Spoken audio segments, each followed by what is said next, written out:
This is a public appeal to the Prime Minister, David Cameron, on behalf of the Directory of Social Change's Big Lottery Refund campaign.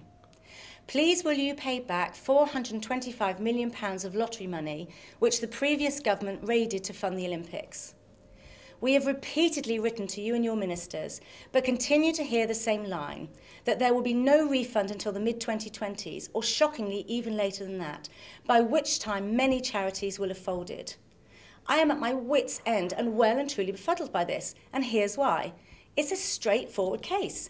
The last government raided £670 million worth of lottery money for the Olympics, of which £425 million came directly from the Big Lottery Fund. And your party rightly criticised this decision when you were in opposition. And as a result of that raid, 10,000 charities serving 8 million beneficiaries lost critical funding.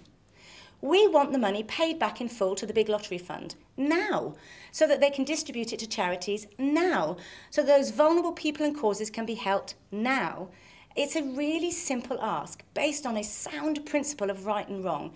It requires no extra complicated bureaucracy or proposals. The system for making it happen is already in place.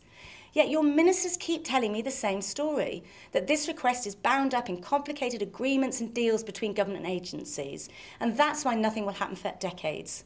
Those issues are irrelevant. They're agreements with other stakeholders within your government. They are not agreements with the people of this country, or the many vulnerable people who should benefit from the projects this money could support.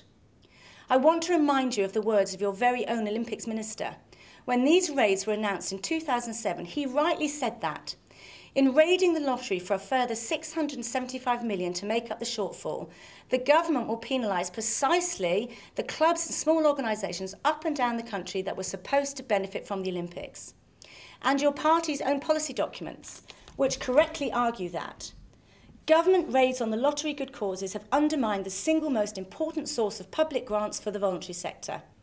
And the spiralling costs of the 2012 Olympics were in part funded by repeated raids on lottery good causes. It is the grassroots of the voluntary sector that will suffer most. And I can assure you, it is the grassroots of the voluntary sector that are suffering. I ask that you remember and stick to the spirit of those words now that you're in a position to make this decision. Just imagine the opportunity. Think what 10,000 charities could achieve with their share of £425 million paid back to the Big Lottery Fund.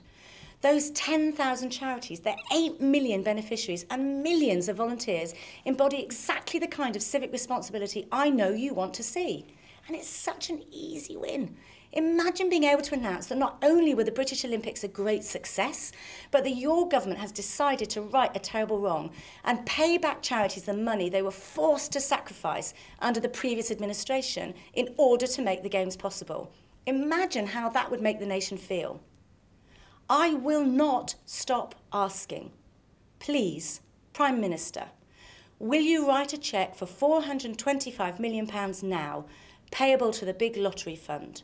You know it's the right thing to do.